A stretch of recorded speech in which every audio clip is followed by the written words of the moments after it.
Assalamualaikum warahmatullahi wabarakatuh. Selamat sore. Undang-Undang Cipta Kerja telah sah diundangkan oleh pemerintah dengan nomor 11 tahun 2020 dan mulai berlaku tanggal 2 November 2020 kemarin. Seperti yang kita ketahui bahwa Undang-Undang Cipta Kerja merupakan produk Omnibus Law yang banyak merubah paket undang-undang. Salah satunya adalah undang-undang perpajakan, yang dimana berdampak pada 4 undang-undang perpajakan, yaitu Undang-Undang Ketentuan Umum dan Tata Cara Perpajakan (KUP), kemudian yang kedua Undang-Undang PPN dan PPNBM, yang ketiga adalah Undang-Undang PPH, dan yang keempat adalah Undang-Undang Pajak Daerah dan Retribusi Daerah atau PDRD. Pada siang ini saya akan menjelaskan dampak perubahan Undang-Undang Nomor 11 Tahun 2020 tentang Cipta Kerja terhadap Undang-Undang PPN dan PPNBM.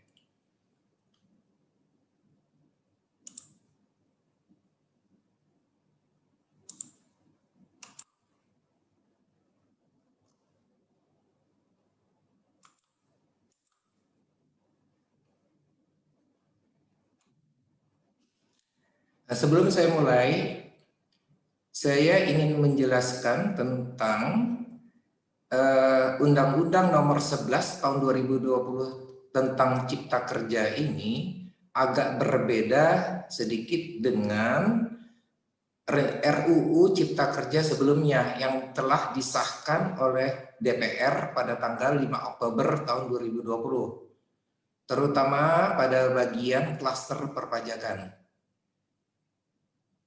Perbedaannya tidak terlalu prinsip, hanya masalah letak. Sebelumnya, di pasal 11 Undang-Undang Cipta Kerja itu membahas tentang Undang-Undang Nomor 28 Tahun 2007 tentang Ketentuan Umum dan Tata Cara Perpajakan atau KUP.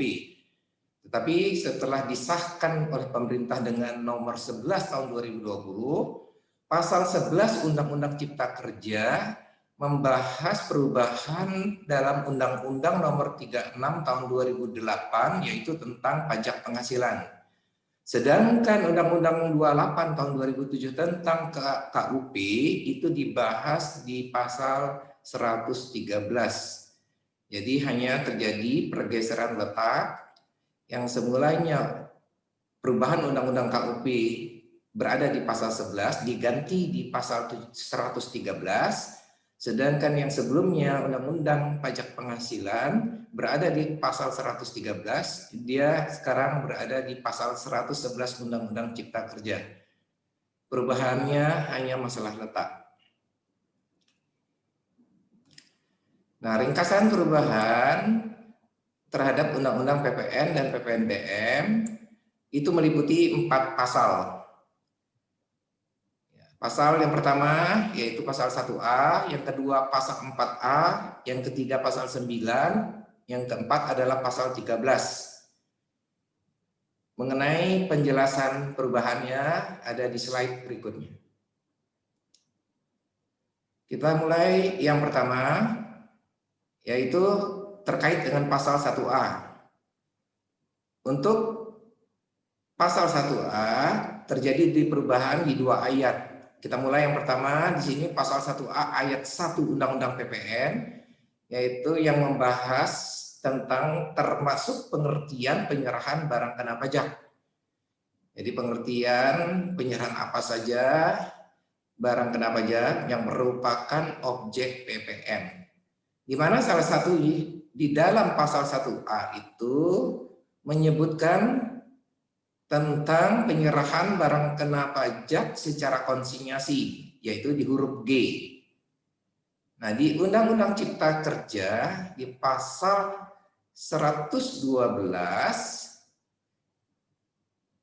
barang konsinyasi bukan termasuk penyerahan barang kena pajak. Nah, ini berarti transaksi penyerahan barang konsinyasi antara konsignor ke konsigni atau sebaliknya sekarang bukan merupakan objek PPN. Kita lanjutkan perubahan yang berikutnya, yaitu masih di pasal 1A di ayat 2. Tidak termasuk pengertian penyerahan barang kena pajak. Terjadi penambahan di ayat 2 huruf D. Nah, saya bacakan ayat 2 huruf D-nya. Pengalihan barang kena pajak dalam rangka penggabungan, peleburan, pemekaran, pemecahan, dan pengambilan usaha disisipi kata-kata serta pengalihan barang kena pajak untuk tujuan setoran modal pengganti saham. Kemudian dilanjutkan dengan syarat pihak yang melakukan pengalihan dan yang menerima pengalihan adalah pengusaha kena pajak. Jadi ada tambahan sisipan di sini. Jadi sisipan objek yang tidak termasuk penyerahan barang kena pajak. Ya. Di sini sisipannya adalah pengalihan barang kena pajak untuk tujuan setoran modal pengganti saham. Nah, ini berarti ketentuan barunya berlaku mulai tanggal 2 November 2020. Penyertaan modal dalam bentuk aset atau disebut dengan istilah imbreng tidak lagi terutang PPN. Ya. Saya lanjutkan perubahan yang kedua, yaitu di pasal 4A ayat 2, yaitu barang yang tidak dikenai pajak pertambahan nilai. Terjadi penambahan di ayat 2 huruf A. Jenis barang yang tidak dikenai pajak pertambahan nilai adalah barang tertentu dalam kelompok barang sebagai berikut. A. Barang hasil pertambangan atau hasil pengeboran yang diambil langsung dari sumbernya. Nah, sekarang di Undang-Undang Cipta Kerja mendapat sisipan tidak termasuk hasil pertambangan batu bara. Jadi dengan kata lain, terhitung 2 November 2020, penyerahan batu bara termasuk penyerahan barang kena pajak, berarti dia merupakan objek PPN. Kita lanjutkan perubahan yang ketiga. Nah, perubahan yang ketiga ini terjadi di beberapa ayat ya. Kita mulai yang pertama, pasal 9 ayat 2 huruf A. Ini terkait pengkreditan pajak masukan bagi pengusaha kena pajak belum berproduksi atau belum melakukan penyerahan terutang PPN. Nah, di pasal 9 ayat 2 huruf A sebelumnya tercantum bagi pengusaha kena pajak yang belum berproduksi sehingga belum melakukan penyerahan yang terutang pajak, pajak masukan atas perolehan dan atau impor barang modal dapat dikreditkan. Jadi aturan sebelumnya mengatur, jadi bagi para pengusaha kena pajak ya belum melakukan penyerahan komersial ya. Jadi dia masih berproduksi dan belum melakukan penyerahan atau penjualan komersial. Maka terhadap pajak masukannya yang dapat dikreditkan itu hanya PPN atas perolehan atau impor barang modal. Nah, terjadi perubahan dan untuk istilah pengusaha kena pajak belum berproduksi diganti dengan istilah belum melakukan penyerahan terutang PPN. Untuk lebih lengkap perubahannya saya bacakan. Bagi pengusaha kena pajak yang belum melakukan penyerahan barang kena pajak dan atau jasa kena pajak dan atau ekspor barang kena pajak dan atau jasa kena pajak, pajak masukan atas perolehan barang kena pajak dan atau jasa kena pajak impor barang kena pajak serta pemanfaatan barang kena pajak tidak berwujud dan atau pemanfaatan jasa kena pajak dari luar daerah pabean di dalam daerah pabean dapat dikreditkan sepanjang memenuhi ketentuan pengkreditan sesuai dengan undang-undang ini. Jadi artinya terjadi perubahan tentang ketentuan pengkreditan pajak masukan bagi PKP yang belum berproduksi. Yang semulanya hanya terbatas barang modal saja yang dapat dikreditkan pajak masukannya, nah sekarang ini bisa seluruhnya dapat dikreditkan pajak masukannya sepanjang memenuhi ketentuan pengkreditan. Masih di perubahan yang ketiga, yaitu terhadap pasal 9 ayat 4 huruf B, yaitu pengembalian kelebihan pajak masukan setiap masa pajak bagi pengusaha kena pajak belum berproduksi. Ini masih ada kaitannya dengan huruf A tadi. Ya. Sebelumnya, maksudnya aturan sebelumnya, dikecualikan dari ketentuan sebagaimana yang dimaksud pada ayat 4 dan ayat 4A atas kelebihan pajak masukan dapat diajukan permohonan pengembalian pada setiap masa pajak oleh. Jadi ketentuan umum pengembalian atas kelebihan pajak masukan dilakukan setahun sekali, tetapi ada PKP tertentu yang diberi hak untuk bisa mengajukan setiap bulan atau masa pajak. Ya. Nah, salah satu PKP yang diberi hak dapat mengajukan permintaan pengembalian kelebihan pajak masukan adalah huruf F-nya menyebutkan pengusaha kena pajak dalam tahap belum berproduksi sebagaimana dimaksud pada pasal 2A. Nah, ketentuan huruf F ini dihapus ya. Jadi artinya tidak ada lagi istilah pengusaha kena pajak dalam tahap belum berproduksi yang dapat mengajukan permohonan pengembalian pajak masukan setiap masa pajak. Masih di perubahan ketiga, yaitu terhadap pasal 9 ayat 6 huruf A. Ini terkait dengan pengusaha kena pajak belum melakukan penyerahan barang kena pajak atau jasa kena pajak dalam masa pengkreditan 3 tahun PM-nya, 3 tahun pajak masukannya tidak dapat dikreditkan. Ya. Jadi maksudnya begini, ini ketentuan bagi PKP yang tadi yang disebut istilah PKP belum berproduksi atau belum melakukan penyerahan terutang PPN, itu bisa melakukan pengkreditan pajak masukan itu selama 3 tahun.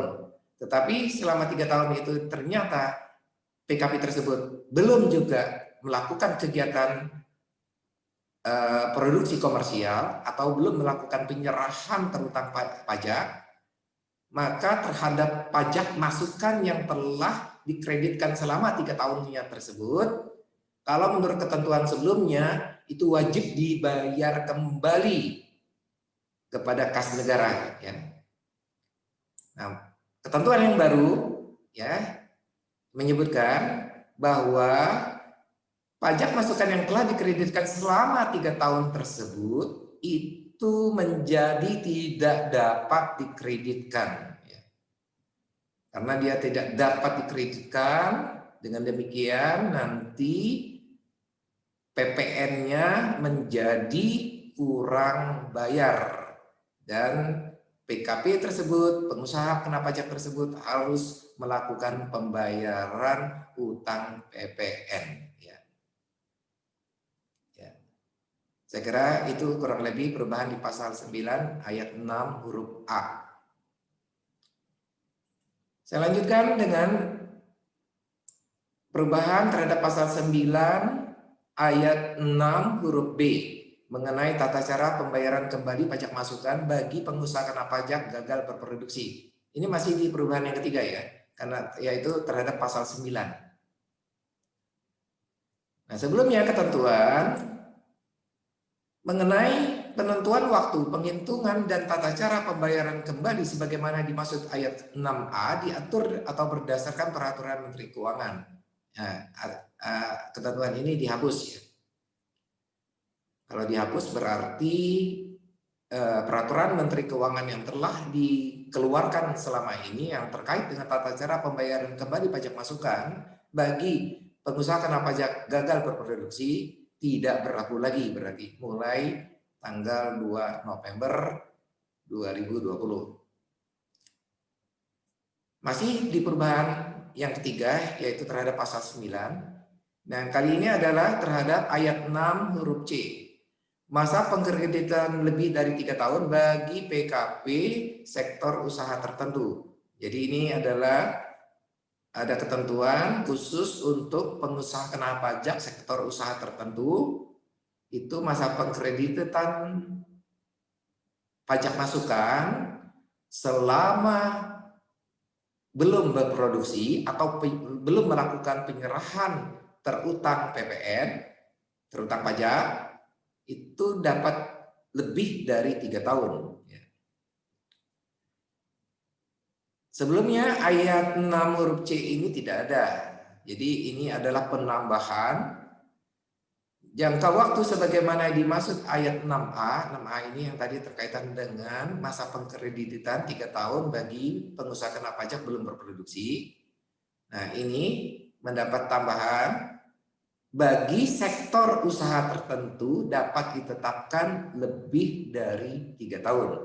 Pertanyaannya, apa saja bidang usaha untuk dapat disebut sektor usaha tertentu? Nah, menurut Undang-Undang Nomor 11 2020 tentang Cipta Kerja ini, itu akan ditetapkan melalui peraturan Menteri Keuangan. Ya, nah, berarti akan muncul peraturan yang pelaksanaannya. Masih di perubahan yang ketiga, yaitu terhadap pasal 9, kali ini terhadap ayat 6 huruf D. Pengusaha kena pajak, pembubaran usaha atau pencabutan PKP dalam masa pengkreditan 3 tahun, PM pajak masukannya tidak dapat dikreditkan. Nah, ketentuan ayat 6 huruf D ini sebelumnya tidak ada. Jadi ini adalah penambahan baru. Disebutkan ketentuan sebagaimana dimaksud pada ayat 6A berlaku juga bagi pengusaha kena pajak yang melakukan pembubaran atau pengakhiran usaha, melakukan pencabutan pengusaha kena pajak, atau dilakukan pencabutan pengusaha kena pajak secara jabatan dalam jangka waktu 3 tahun sejak masa pengkreditan pertama kali pajak masukan. Jadi artinya apabila misalnya setelah 3 tahun, berarti pajak masukan yang telah dikreditkan tersebut tidak dapat dikreditkan, berarti terutang PPN. Kita lanjutkan masih di perubahan yang ketiga, yaitu pasal 9. Kali ini terhadap ayat 6 huruf E. Ini pembayaran kembali pajak masukan tidak dapat dikreditkan selama 3 tahun. Tadi di pasal 6 huruf B disebutkan, jadi apabila pengusaha kena pajak yang gagal berproduksi atau belum melakukan penyerahan terutang PPN melewati batas 3 tahun, ya, maka wajib pajak pengusaha kena pajak tersebut harus mengembalikan, ya, harus mengembalikan pajak masukan yang telah dikreditkan selama 3 tahun tersebut, ya. Jadi ini aturannya, ya. Sebelumnya ayat 6 huruf E ini tidak ada, kemudian mendapat penambahan. Jadi pajak masukan yang tidak dapat dikreditkan itu yang melewati batas 3 tahun, ya. Jadi selama 3 tahun dia masih juga belum melakukan penyerahan terutang PPN, maka pengkreditan pajak masukan selama yang sudah berjalan 3 tahun tersebut itu tidak dapat dikreditkan, sehingga ada konsekuensi pengusaha kena pajak tersebut wajib mengembalikan kepada kas negara. Itu yang pertama, ya. Dan atau tidak dapat dikompensasikan ke masa pajak berikutnya dan tidak dapat diajukan permohonan pengembalian setelah jangka waktu 3 tahun sebagaimana dimaksud ayat 16A berakhir, atau pada saat pembubaran atau pengakhiran usaha atau pencabutan pengusaha kena pajak sebagaimana yang dimaksud pada ayat 6D oleh pengusaha kena pajak dalam hal pengusaha kena pajak melakukan kompensasi atas kelebihan pembayaran pajak dimaksud. Jadi maksudnya apabila melewati batas 3 tahun dan masih juga belum melakukan penyerahan terutang PPN atau bisa disebut belum melakukan kegiatan komersial, maka terhadap pajak masukan yang sudah dikreditkan selama 3 tahun tersebut, pengusaha kena pajak wajib membayar kembali kepada kas negara dan tidak dapat mengkompensasikan ke masa pajak berikutnya ya. Berarti dia harus mengembalikan kepada kas negara. Kita lanjutkan masih di perubahan yang ketiga yaitu pasal 9, kali ini terhadap ayat 6 huruf F. Batas waktu pembayaran kembali pajak masukan tidak dapat dikreditkan selama 3 tahun. Jadi tadi di pasal ayat 6 huruf E itu tentang kewajiban membayar kembali pajak masukan selama 3 tahun tersebut. Nah, yang sekarang yang di huruf F, ayat 6 huruf F itu mengatur tentang batas waktu pembayaran kembalinya ya. Nah, di sini disebutkan kalau sebelumnya ketentuan ini tidak ada ya. Ini merupakan akibat dari pasal 9 ayat 6 huruf A ya. Jadi ini konsekuensi ya. Dari pasal 9 ayat 6 huruf A. Nah, pembayaran kembali pajak masukan sebagaimana yang dimaksud pada ayat 6E huruf A, ayat 6 huruf A dilakukan paling lambat ya, akhir bulan berikutnya setelah tanggal berakhir jangka waktu 3 tahun. Atau akhir bulan berikutnya setelah tanggal berakhirnya jangka waktu bagi sektor usaha tertentu. Ya, tadi kan disebutkan untuk sektor usaha tertentu bisa lebih dari 3 tahun ya. Nah, jadi seandainya itu ada kewajiban membayar kembali pajak masukan bagi sektor usaha tertentu, maka kewajiban batas waktu pembayaran kembalinya itu adalah akhir bulan berikutnya setelah berakhirnya jangka waktu bagi sektor usaha tertentu ya. Yang sebagaimana dimaksud pada ayat 6C, atau akhir bulan berikutnya setelah tanggal pembubaran atau pengakhiran usaha atau pencabutan pengusaha kena pajak sebagaimana dimaksud pada ayat 6D. Masih di perubahan 3 yaitu terkait pasal 9, kali ini terhadap ayat 6 huruf G, yaitu terkait dengan surat ketetapan pajak kurang bayar bagi pengusaha kena pajak tidak melakukan pembayaran kembali pajak masukan yang tidak dapat dikreditkan. Jadi tadi ada ketentuan di ayat di huruf F batas waktu. Nah, di huruf G mengatur jika tetap pengusaha kena pajak tersebut tidak melakukan pembayaran kembali, maka akan diterbitkan surat ketetapan pajak kurang bayar. Ya.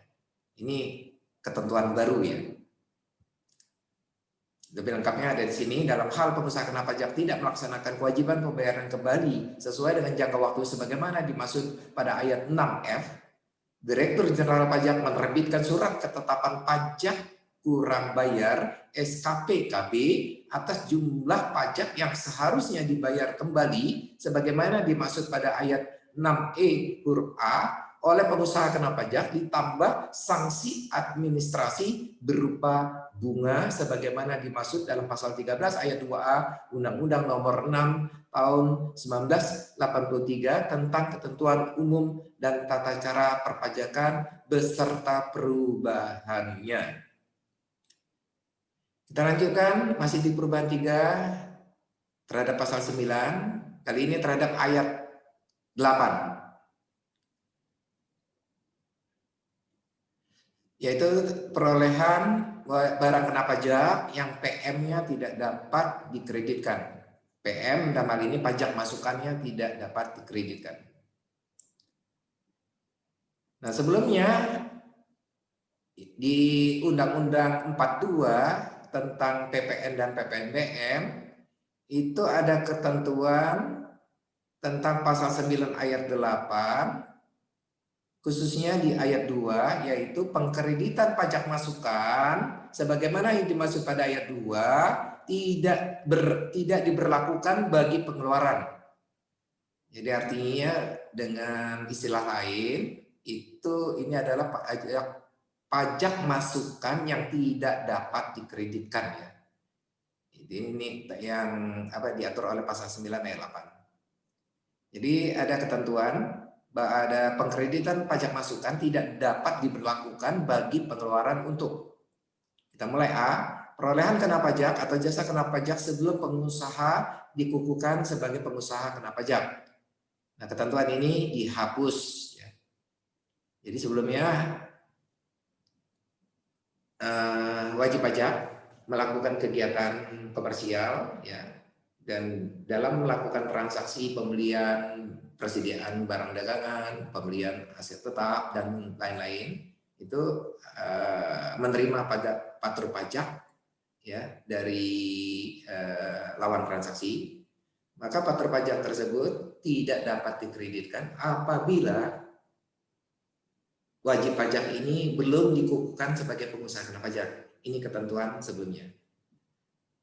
Nah, sekarang pertanggal 2 November 2020 ketentuan ini dihapus. Berarti apabila ada wajib pajak melakukan transaksi pembelian atau pengadaan dan mendapatkan patur pajak masukan, itu dapat dikreditkan walaupun itu patur pajaknya diperoleh sebelum wajib pajak tersebut dikukuhkan sebagai pengusaha kena pajak. Ya. Kita lanjutkan di huruf D-nya. Ya. Jadi kalau yang tadi perubahan terhadap huruf A, sekarang huruf D. Pemanfaatan barang kena pajak tidak berwujud atau pemanfaatan jasa kena pajak dari luar daerah pabean sebelum pengusaha dikukuhkan sebagai pengusaha kena pajak. Jadi ini terkait dengan pemanfaatan barang kena pajak tidak berwujud atau pemanfaatan jasa kena pajak dari luar daerah pabean sebelum pengusaha dikukuhkan sebagai PKB ya. Jadi pemanfaatan barang kena pajak tidak berwujud, misalnya kita membayar royalti ya dari ke luar negeri ya. Kemudian kita membayar PPN ya. PPN atas pemanfaatan BKP tidak berwujud tersebut. Nah, pembayaran PPN yang kita bayar tersebut selama ini tidak dapat dikreditkan karena kita belum dikukuhkan sebagai PKP. Nah, sekarang ketentuan ini dihapus ya. Berarti semua pajak masukan yang berasal dari pemanfaatan BKP tidak berwujud atau pemanfaatan jasa kena pajak dari luar daerah pabean itu semua dapat dikreditkan ya. Kemudian terjadi perubahan di huruf H, perolehan barang kena pajak atau jasa kena pajak yang pajak masukannya ditagih dengan penerbitan ketetapan pajak. Ini dihapus ya. Jadi ketentuan ini dihapus. Artinya pajak masukan, misalnya terkait dengan pajak masukan yang ditagih melalui penerbitan SKP, surat ketetapan pajak, maka dapat dikreditkan sebesar pokok pajaknya. Ketentuan ini mulai berlaku 2 November 2020. Kemudian terjadi perubahan di huruf I. Ya. Perolehan barang kena pajak atau jasa kena pajak yang pajak masukannya tidak dilaporkan dalam dalam surat pemberitahuan masa pajak pertambahan nilai atau SPT masa PPN yang ditemukan pada waktu dilakukan pemeriksaan dihapus.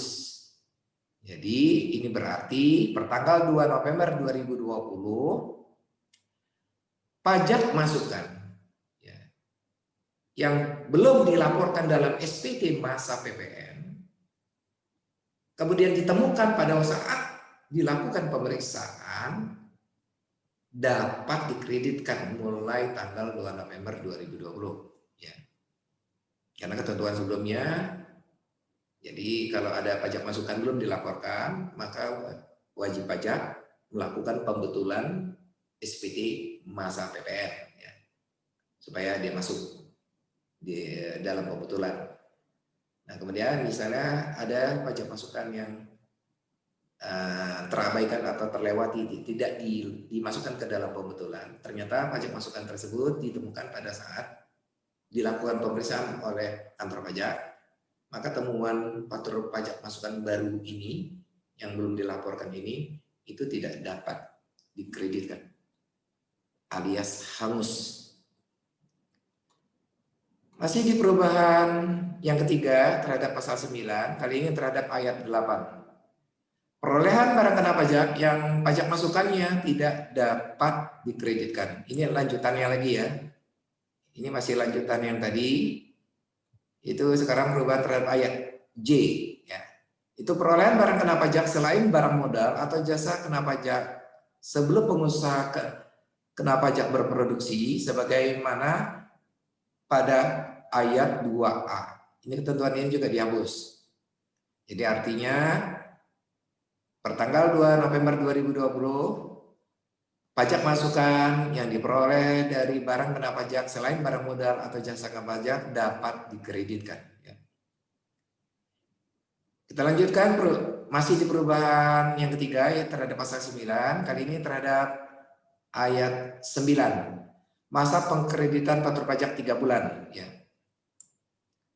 Ketentuan sebelumnya, pajak masukan yang dapat dikreditkan tetapi belum dikreditkan dengan pajak keluaran pada masa pajak yang sama dapat dikreditkan pada masa pajak berikutnya paling lama 3 bulan setelah berakhirnya masa pajak yang bersangkutan sepanjang belum dibebankan sebagai biaya dan belum dilakukan pemeriksaan.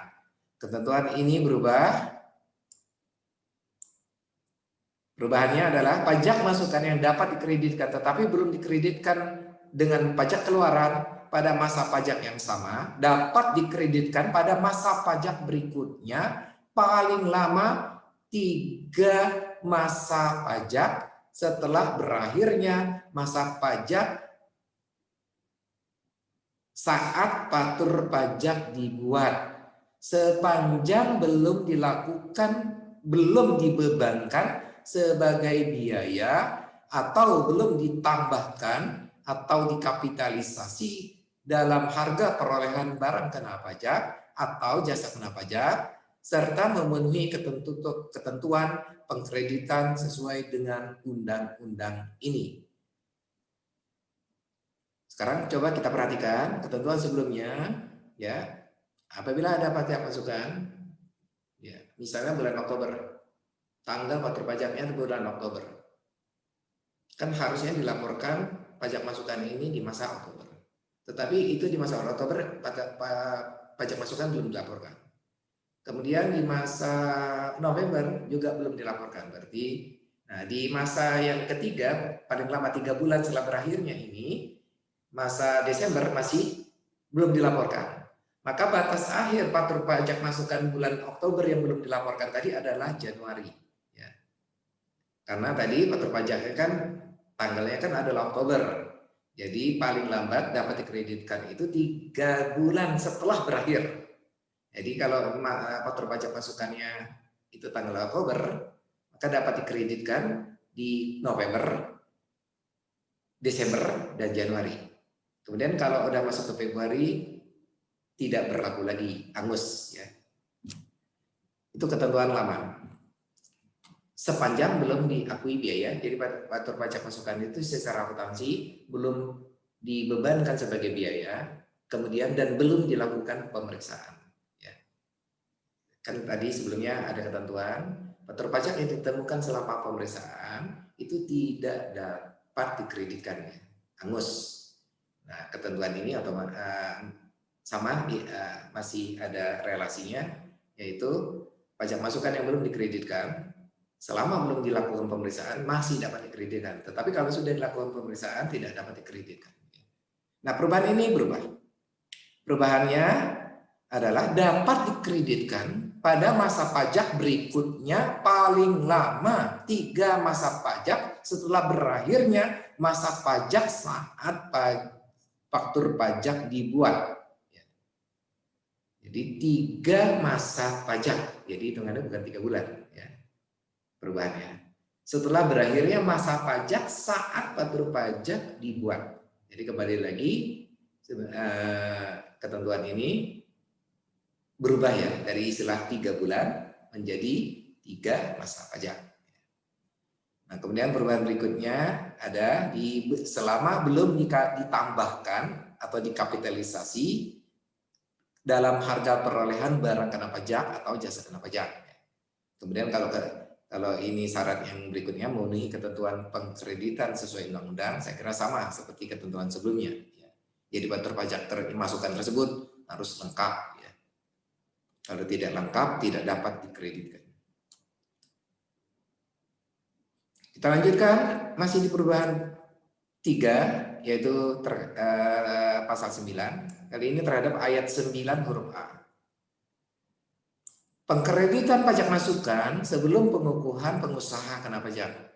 Sebelumnya ayat 9 huruf A ini tidak ada.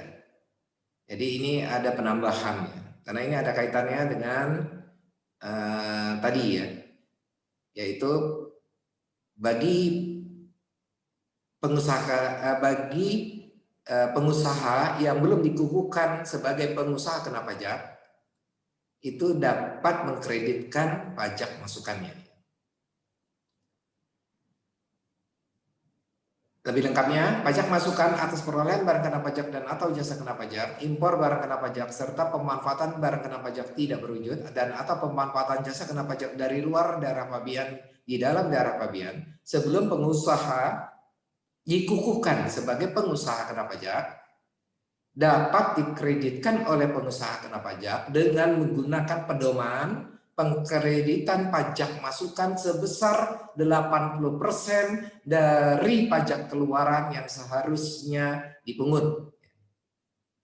Jadi artinya pajak masukan yang diperoleh sebelum pengusaha dikukuhkan sebagai pengusaha kena pajak dapat dikreditkan dan menggunakan pedoman pengkreditan pajak masukan 80% dari pajak keluaran yang seharusnya dipungut.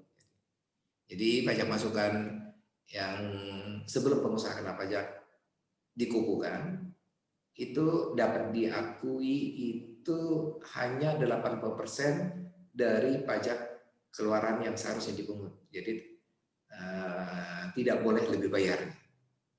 Jadi limit pajak masukan 80% sila lainnya. Kita lanjutkan masih di pasal 9 ayat 9 huruf B, pengkreditan pajak masukan ditemukan waktu pemeriksaan. Nah, tadi saya sudah jelaskan di ayat sebelumnya bahwa pajak masukan yang belum dilaporkan dalam SPT masa PPN yang ditemukan pada waktu pemeriksaan menurut ketentuan baru per tanggal 2 November 2020 dapat dikreditkan sepanjang memenuhi ketentuan pengkreditan menurut undang-undang. Ya.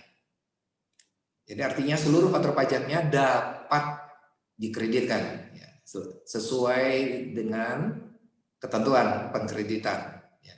Salah satunya disebutkan ketentuan pengkreditan itu faktur pajak itu harus lengkap. Apabila ditemukan tidak lengkap, maka tidak dapat dikreditkan. Jadi kalau pajak masukan sebelum pengusaha kena pajak dikukuhkan, itu hanya mengikuti pedoman pengkreditan pajak masukan 80% dari pajak keluaran.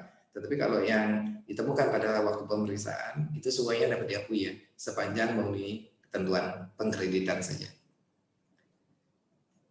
Sekarang kita lanjutkan di pasal 9 ayat 9 huruf C. Itu pengkreditan pajak masukan atas pokok PPN dalam surat ketetapan pajak. Nah, ini ketentuan ini sebelumnya tidak ada. Nah, jadi lebih lengkapnya ketentuan ini yang di pasal 9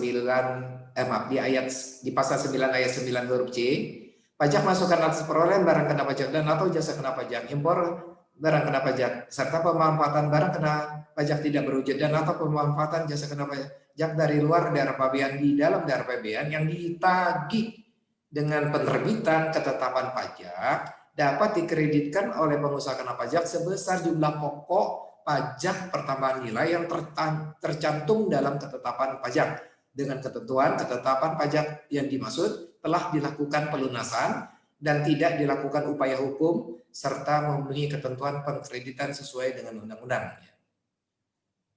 Jadi apabila ada penagihan melalui surat ketetapan pajak atau SKP terhadap pajak masukan atas perolehan BKP atau JKP impor, termasuk pemanfaatan BKP tidak berwujud dan pemanfaatan jasa kena pajak dari luar daerah pabean ke dalam daerah pabean, maka terhadap pokok pajak yang telah kita bayar sesuai dengan surat ketetapan pajak tersebut itu dapat dikreditkan. Sedangkan terhadap sanksi-sanksi administrasinya itu tidak dapat dikreditkan. Ya. Jadi dengan kata lain terhadap angka sanksinya, sanksi administrasinya tersebut bisa dibebankan atau diexpenkan.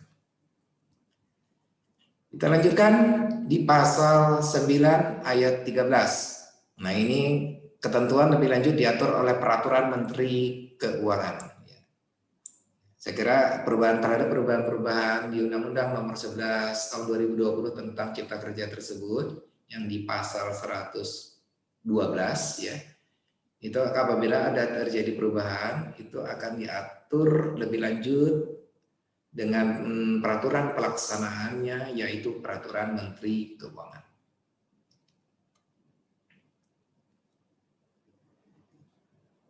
Kita lanjutkan dengan perubahan yang keempat, pasal yang keempat ya yang dimaksud, yaitu pasal 13. Nah, terhadap pasal 13 ini yang pertama adalah terhadap ayat 5, yaitu keterangan dalam faktur pajak.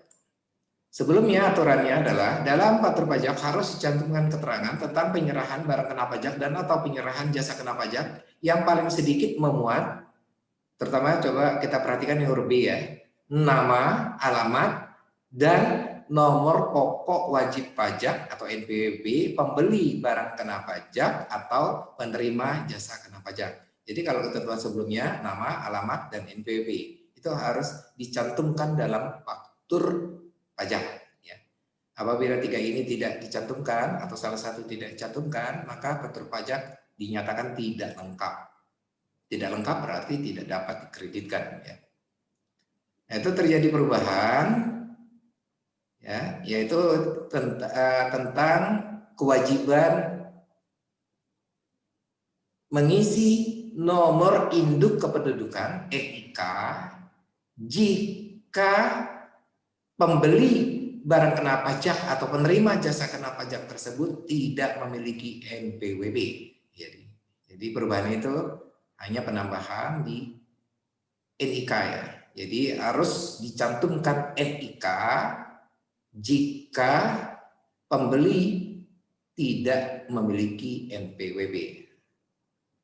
Untuk lebih jelasnya di huruf B ini, identitas pembeli barang kena pajak atau jasa kena pajak yang meliputi 1. Nama, alamat, dan nomor pokok wajib pajak atau nomor induk kependudukan atau nomor paspor bagi subjek pajak luar negeri orang pribadi.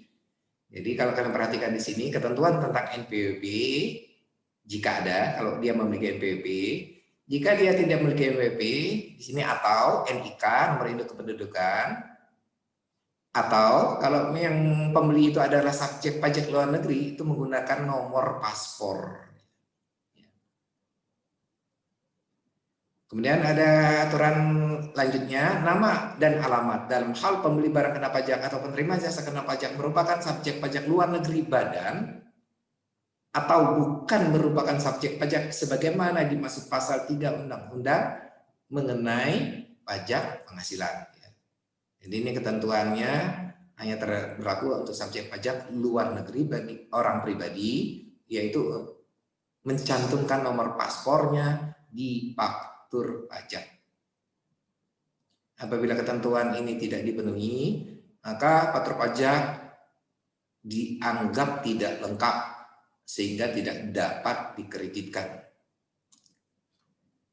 Kita lanjutkan perubahan keempat, yaitu yang tadi terkait dengan pasal 13 tadi.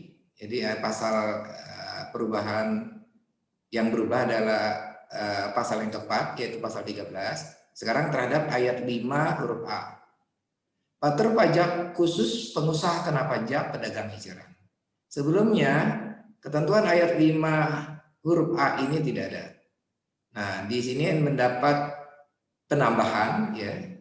Jadi penambahannya adalah pengusaha kena pajak pedagang eceran dapat membuat faktur pajak tanpa mencantumkan keterangan mengenai identitas pembeli serta nama dan tanda tangan penjual dalam hal melakukan penyerahan barang kena pajak dan atau jasa kena pajak kepada pembeli dengan karakteristik konsumen akhir yang diatur lebih lanjut dengan peraturan Menteri Keuangan.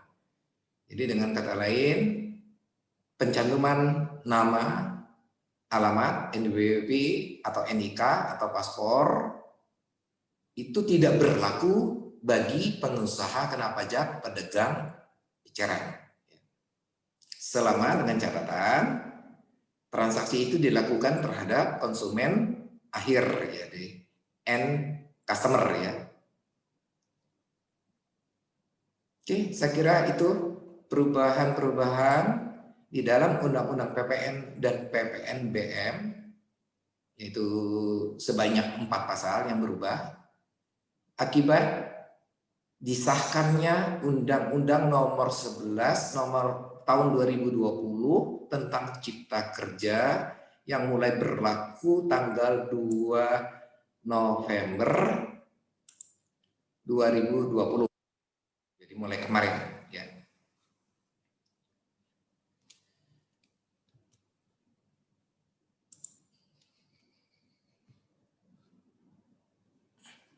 Baik, untuk selanjutnya nanti di video berikutnya kami akan berikan yaitu perubahan Undang-Undang KUB akibat timbulnya Undang-Undang Nomor 11 tahun 2020 tentang Cipta Kerja. Kemudian nanti kami akan juga memberikan perubahan Undang-Undang Pajak Penghasilan PPH akibat disahkannya Undang-Undang Nomor 11 2020 tentang Cipta Kerja ini pada kesempatan video berikutnya. Terima kasih. Selamat sore. Assalamualaikum warahmatullahi wabarakatuh.